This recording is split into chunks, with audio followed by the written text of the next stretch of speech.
Auxiliary verbs are helping verbs. They help the main verb. They are be, do, and have. Modal verbs are also helping verbs, but we'll talk about that in another lesson. For this lesson, we'll focus on be, do, and have. If you understand these verbs, it'll be much easier for you to understand the English tenses. The verb to be family includes am, is, are, was, were, be, been. The verb to do family includes do, does, did, and done. The verb to have family includes have, has, and had. Since our lesson's focus is auxiliary verbs, we'll only focus on those that are used as auxiliary or helping verbs. Now, there are 3 things you need to know before we go into these verbs. Firstly, you need to know that we use be, do, or have to help the main verb form the verb's tense that shows time, negative statement, or question. Secondly, you need to remember that we use be to help form continuous tenses, do in simple tenses, and have in perfect tenses. We'll study these English tenses in other lessons. For now, just remember this, okay? Lastly, you need to know that we use be, do, and have as the main verb as well as the helping verb. Later, we'll look at how we can tell that these verbs are the main verb or the helping verb. Alright, remember these 3 things. Let's begin with verb to be. In the present tenses, we use am for the subject I am. For you, we, they, we use are, you are, we are, they are. And for he, she, it, we use is. He is, she is, it is. In the past tenses, we use was for I, he, she, and it, and were for you, we, and they. This subject-verb agreement is very important. Now let's look at how we can differentiate the main verb and the helping verb. For example, in this sentence, I am a teacher. Am is the main verb, not a helping verb. Now in this sentence, I am teaching. There are 2 verbs, am and teaching. The main verb is teaching because it shows the action that is happening.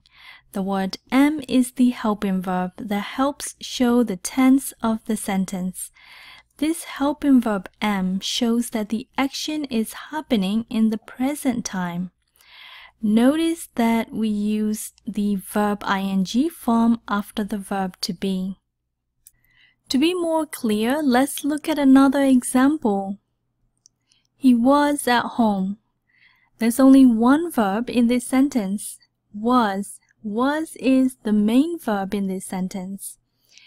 He was watching TV. There are 2 verbs in this sentence. Can you tell which are the verbs?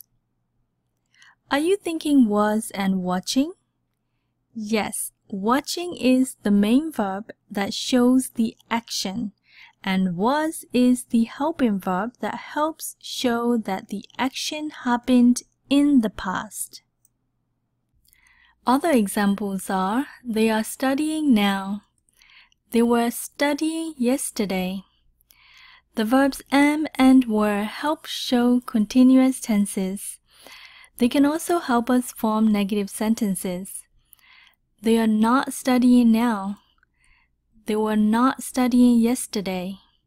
In question form, we can ask, are they studying? Were they studying? Now let's talk about do. For I, you, we, they, we use do, and for he, she, it, we use does to show the present time. To show the past, we use did. I do my homework. In this sentence, do is the main verb. She did not study. Here, there are 2 verbs, did and study. Study is the main verb that shows the action, and did is the helping verb that helps shows the past tense. After do, does, did, the main verb should be in the base form, verb 1. She did not study. This is a negative sentence. We normally don't use do, does, did in positive statements. If someone asks me, did she study? I would just say she studied. But if I say she did study, it's to make it clear that she studied, like I'm sure she studied. Does he like tea? He does like tea. I'm sure about this. In negative form, we can say he does not like tea. Or, in shorter form, he doesn't like tea. The verbs did and does help show past and present simple tenses. Finally, we'll talk about have. For I, you, we, they, we use have, and for he, she, it, we use has for the present time. For the past, we use had for all the subjects. Now, there are 3 meanings for have. Most common one is to own or to possess. For example, they had a dog. Here, had is used as the main verb. Another meaning of have is to eat or drink. They have had dinner. This means they have eaten dinner. In this sentence, have is the helping verb that helps form present perfect tense. Had is the main verb and it is used in past participle or verb 3 form. We always use past participle after the helping verb have. The third meaning of have is to experience. If I say they have had a nice time, I mean to say they experienced a nice time.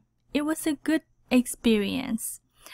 Anyway, let's move on to looking at verb to have as a helping verb. Tim has visited Australia 2 times. We had seen Kathy last week. The verbs has and had help show perfect tenses. They also help form negative statements. Tim has not visited Australia 2 times. We had not seen Kathy last week. In question form, has Tim visited Australia? Had we seen Kathy last week? Let's not forget about the future tenses. For all future tenses, we only use the infinitive forms be, do, and have, no matter what the subject is. An example of future continuous would be, we will be meeting John tomorrow. We will not be meeting John tomorrow. Will we be meeting John tomorrow? Be helps show continuing action in the future. With future simple, do can only be used as the main verb. For example, he will do it later. As you can see, do is used as the main verb to show a future plan. He will not do it. Will he do it?